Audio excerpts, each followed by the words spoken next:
But this also depends on the significance of others that we look up to and observe their behaviour, in which we try to imitate and implement our performance by reinforcement. Once a performer adopts this behaviour, especially if it is negative, it becomes an accepted mode, particularly if it complies with the social and cultural norms of the group and the coach, because what individuals learn from their role models is that negative and aggressive behaviour can lead to success, so that themselves being aggressive in their sport can actually lead to them being successful in their ambition that performers are striving for, so they would be more likely to demonstrate this aggressive behaviour. So how does the social learning theory relate to a sporting example? Well, an example of this in a sport is the idea that in a basketball match, the opposing coach explains they couldn't get a referee and instead has a qualified student that they could use during the game. A player is tackled to the floor and pushed several times. The coach shouts verbal abuse to the referee and confronts him continuously, questioning every decision in the remaining half of the game. Because this theory states that we learn aggression through the environment, and so if the teammates and coach are displaying aggressive behaviour, then the individual is more likely to learn this is the right way to behave, and therefore will then start to adopt this in future matches.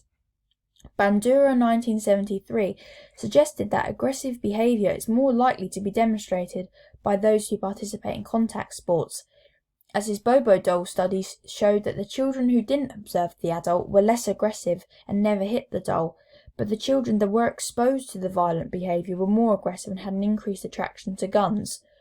The study highlighted vicarious reinforcement, where the children learnt from the adult to exhibit the same behaviour because they weren't being punished, so they adopted it like it was normal behaviour. So the basketball players would be likely to copy the behaviour of their coach by vicarious reinforcement because he is not being punished for it, and therefore they would be more likely to use the similar language in future games. Are there positive effects of aggression in sport? There are contrary beliefs that aggression can be utilised positively through sport as an opportunity for release of naturally accumulated aggression. Apter 2001, Kerr 2004, Bushman et al. In 1999 said that when the opponent can redirect this aggression from inflicting pain on another player in a way to use it positively within the rules of their sport to perform better. An example is in a basketball game, where instead of negatively trying to hurt a player, they can use the aggression to intercept a pass and regain possession. But the social learning theory has some limitations which need to be accounted for, and this is the idea that people have self-control and can determine what is right and wrong. So this theory doesn't account for the idea that not everyone will copy what they see due to being more disciplined. It also doesn't show that people can copy both good and bad behaviour, because if a role model like Ronaldo is always exhibiting positive behaviour, they may choose to adopt it. But in one instance, if he performs badly or hurts another player, the concept of free will shows that the behaviour is poor, and therefore what has been demonstrated wouldn't be imitated and reinforced. Conroy et al. 2001 found that athletes in non-contact sports did not perceive acts of aggression to be tolerable in the way that individuals who participated in contact sports did, so it shows that maybe the type of sport can influence the aggressive behaviour. So obviously in sport frustration is very prevalent, as everybody wants to succeed and ultimately win. So how does the performer counteract this issue? Well, this is explained through the frustration-aggression hypothesis, which according to Dollard et al. 1939 states that aggression occurs because frustration arises due to a goal blockage, so the individual has a motivation to achieve their goal, but this goal is blocked somehow by an opponent, for example, preventing them from scoring a goal in football, or an opponent keeps tackling them, which prevents them from scoring, and this then results in the player becoming frustrated. Or even being double marked in netball can cause frustration. However, this theory by Berkowitz in 1969 suggests that every time the player will become frustrated, it will always result in aggression. But this is not the case, and this depends on whether the act is successful or unsuccessful. So if the individual's aggressive act is successful, then they can reduce the aggression by releasing the frustration, which is known as cathartic release, which allows the player to let off steam, because without the frustration there is no aggression. But if the aggression fails and they commit this on a player, for example, this will result in punishment from the referee, by the player being sent off or the coach benching the player for the next few matches. which could inevitably result in more frustration, which wouldn't be good for the player's image and goal. This theory takes more of an interactionist approach, as it considers the environment which has influenced the individual's personality to be aggressive. However, there is little support for this theory, as there are inconsistencies from different studies as to whether frustration will cause aggression. Without establishing cause and effect, it could be the case that the aggression could actually cause the frustration. So we don't know for sure what actually causes aggression. This is because, depending on the situation and the individual, some people can more easily channel their aggression and control it, but others can't and may make this clearly visible. So therefore it doesn't account for individual differences and the idea of the different strategies that are used in order to try to deal and reduce the frustration, so it doesn't lead to the aggressive acts. So is there a theory then that account for external factors that are out of the player's control and influence their aggression? Berkowitz's 1993 reformulation of the theory resulted in the aggression cue hypothesis, which pays considerations to the observation that frustration does not assuredly lead on to aggressive behaviour, and proposed that frustration creates a readiness for aggression. As the original frustration-aggression theory failed to account for justified and unjustified frustration and the environmental cues to aggression, it needed some adjustment to become a justifiable hypothesis. This theory now suggests that to be aggressive behaviour, certain stimuli are required for the behaviour to occur. So without the frustration resulting from examples like the referee making bad decisions and opponents performing in a way that is seemed unfair for the other players, the frustration ultimately leads to an increase in arousal levels, which may make the player overperform because they are more ready than they need to be, and therefore an environmental stimulus can trigger this aggressive behaviour. Berkowitz developed this, that given a certain environment will increase arousal to make you more ready to be aggressive. Then if there is an aggressive cue, then you will be more aggressive. But if there are no cues and the situation is just intense, then you can decrease this aggression. This theory is more realistic, as the levels of arousal are more affected from the cues from the certain stimuli, for example jeering and abuse from the crowd. It differs from the frustration-aggression theory, because this theory stated that it was to do with the individual not being able to achieve their goal, but whereas this theory is due to a range of external factors. An example is a group of football players becoming involved in a punch-up who were all not involved previously before. This is because they are following the aggressive cue hypothesis by all becoming frustrated during the game due to the rivalry, but once one player punches another, that becomes the cue to form an aggressive attack. If we consider this in an example of a women's rugby game, one player hurts their shoulder from being tackled, which is unfortunate as it wasn't intended to cause harm, and then they accidentally stand on the player's knee while they were getting up. The player then keeps pressuring the individual and they fail to stop them, and they go on to score a try. While jogging back into position, they sarcastically say unlucky and laugh. This makes the player frustrated, as it becomes a cue which causes this to build up, and because the opposing player keeps doing things to make them angry, they then respond to this arousal by being more aggressive, as they are more ready, so they may start to display similar behaviour to their opponent and tackle them quite viciously. But if there is little arousal and the situation is just tense, then the aggression can be redirected towards a goal, like scoring a try. So where does this aggression arise from, which results in athletes to exhibit this behaviour?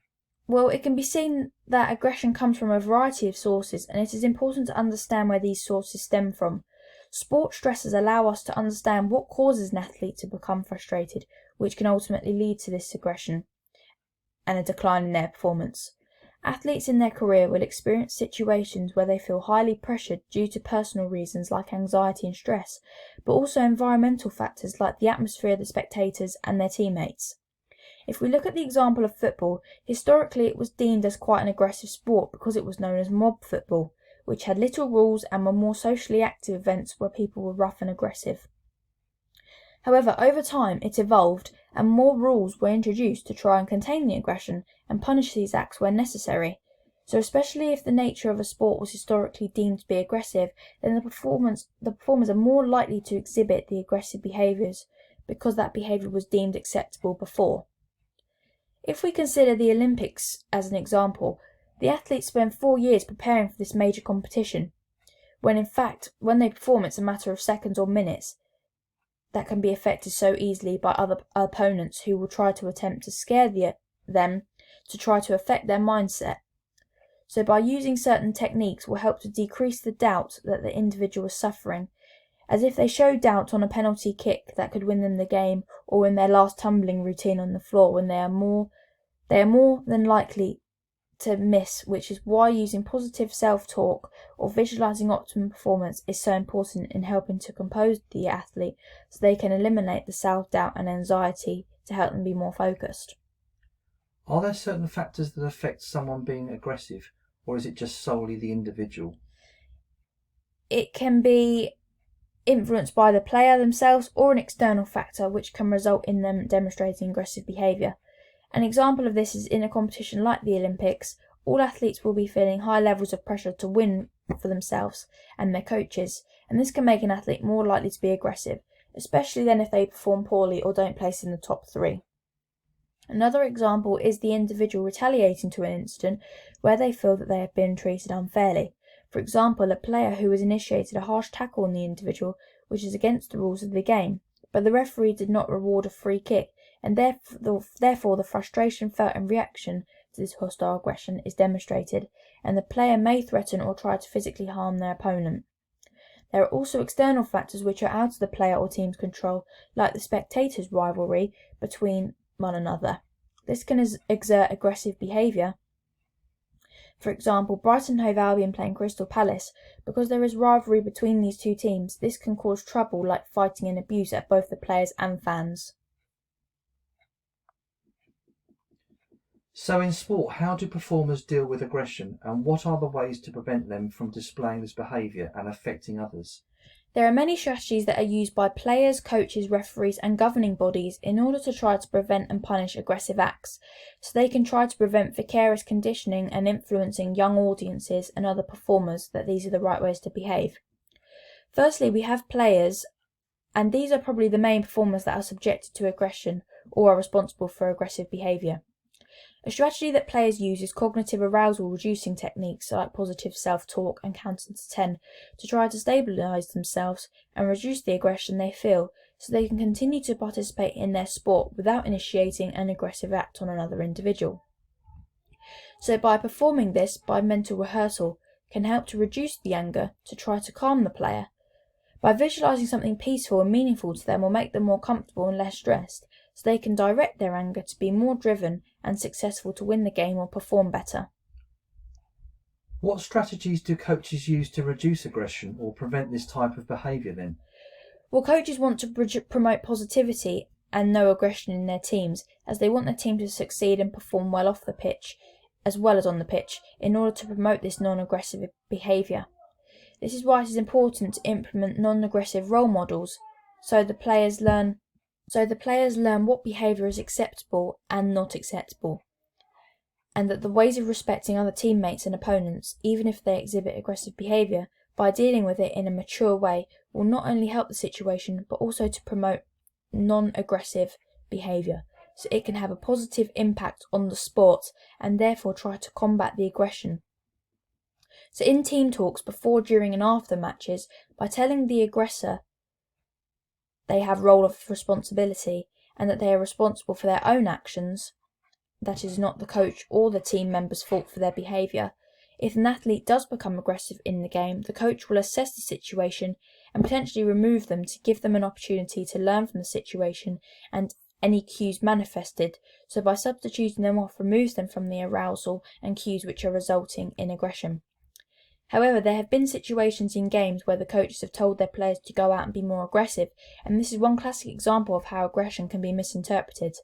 The coaches actually mean for the team to have more drive and aggression to their performance, so as a team they can work together to perform better and be more involved in the game. However, players can misinterpret this to mean to be more aggressive to their opponents, and perhaps commit more tackles and fouls to affect their performance to gain an advantage and to cheat their way to win. I have seen that some athletes resort to believing in a superstitious power that guides them in their sport. How does this affect their performance? Superstition can do the similar things as these techniques, as they provide reassurance and self-belief. because to the athlete their thoughts become